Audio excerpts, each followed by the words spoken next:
Hi there, this is Caitlin Johnson again, and the second collaborative tool that I decided to research about is Mural, and it is found at mural.co. So if you navigate to that screen, you'll get something that pops up that looks like this. And yesterday when I originally signed on, I entered my email here and then I clicked try free for 30 days. But for right now, I'm just going to try to sign in. Okay, so once you log in and you're able to access your account, your dashboard looks something similar to this. So Mural is a virtual corkboard that can be used for schools and teachers that set up individual rooms where ideas can be shared and managed using sticky notes. As students come up with new ideas, the boards grow and allow students to be creative by adding drawings, pictures, or videos to their corkboard. And students can collaborate with one another by building off each other's ideas or by responding to the other ideas. Okay, so Mural can actually be purchased for $12 per month or $144 per year. And if you sign up, like I just said, you do get a 30-day free trial. So here's a quick examination of how to use Mural. I found this collaborative tool a lot easier to use than the first one that I researched. In fact, the first one was just way too many buttons and things all over the place, whereas Mural seems to look pretty simple, as you can see here. So you can click Create New Mural to get started, and you can search. You can scroll through all these different kind of templates that you decide. And you kind of just decide what fits your purpose. I'm actually going to X out of here because I created just a sample template yesterday. So the one that I did was called Animal Speed, and if you zoom in, you'll see that there's like a challenge here for students. And what they do is it says, ask someone to pick an animal that everyone else will draw on a sticky note. Then what you have to do is give everyone 1 minute to draw the animal. So what they would do now, you would have to have some type of device where you can flip the screen and actually draw on it. So you would draw in the sticky notes here for the different groups that are going across. And then it says here you do some different things the second round and the third round. And then it's just kind of neat because it allows the students the opportunity to collaborate, but in the online setting. I just thought that this was really cool to share, and it's a visual space that they can see that's not something that's paper and pencil in front of them. It's actually virtual, and I don't know, I just thought it was really neat. So I'm going to go back to another project that I have here.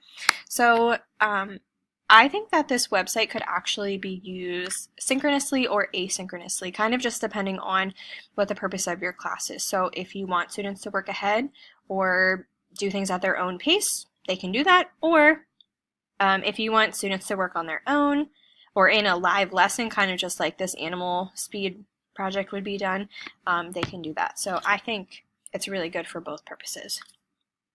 Personally, I would probably do it in real time, but if I can't really think of a time where I would personally use it in my classroom as a synchronously tool.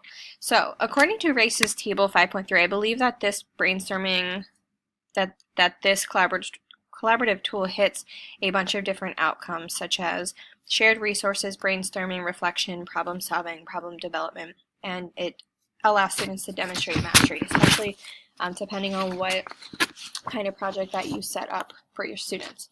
So as far as the social presence is concerned, with effective association, I think that students can get really emotionally involved with this type of tool, especially if they're working on a project that they're researching themselves. Students would be able to connect with one another and work together as a team on a project, and they'd be able to input their different thoughts into the corkboard, online corkboard, as they wish. For community cohesion, I think that this would be a great way to build community because the students are working together. You can have them work separately, but how cool would it be for them to work together and kind of like pin virtually the sticky notes on the corkboard, and they can also respond to each other based off the discussion that is happening. So I would say that this is a low level of interaction intensity because it is all done through the website. There's no face-to-face capability of like me seeing the other student through the computer. And that kind of just limits the interaction that the students have with one another. As far as knowledge and experience, I think that this area of social presence has a great impact because students are able to share their prior knowledge with each other, and they can also get their ideas out onto the mural, and students are able to respond to each other's ideas. Like, you can literally put sticky notes or pictures all over the place on the murals. Unfortunately, I don't think that this has a large instructor involvement, just because the instructor kind of just sets the students loose. They give them a project and then sets them loose. And other than view the mural and possibly respond to some of the things that the students are posting, I just don't see that there being a lot of responsibilities for the instructor.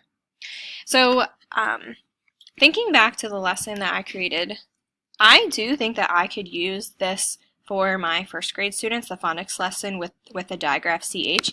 In fact, I went ahead and actually just kind of put something very quick together. Hopefully it pops up.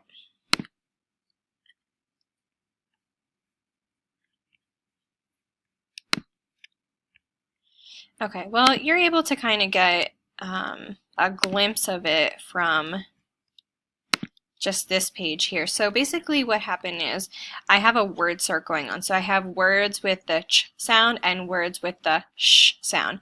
And these are actually really hard for students to distinguish between both of the sounds. So you actually do have the opportunity on, let me see if zooming out would work. Oh, there it is.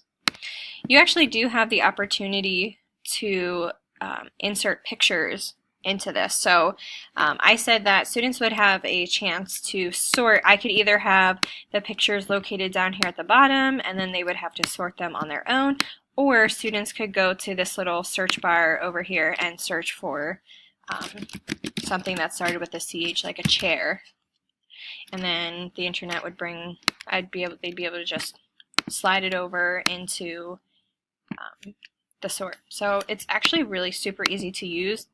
So I could definitely see myself using this kind of online collaborative tool with my students in a sorting activity. They could also insert all kinds of other sticky notes.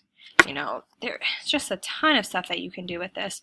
Sticky notes, arrows, connectors, icons if you want to insert some type of grid area. I mean, or here is really cool, they can freestyle. They could also write words that have the CH sound, beach, if they were able to do that. So yeah, I just think that this overall is a really great collaborative tool kind of for any type of grade level. I think that it can be as intense or kind of as easy as you want it to be, such as a word sort, something like this. So hopefully maybe you can incorporate this into your very own collaborative online learning environment. Thanks.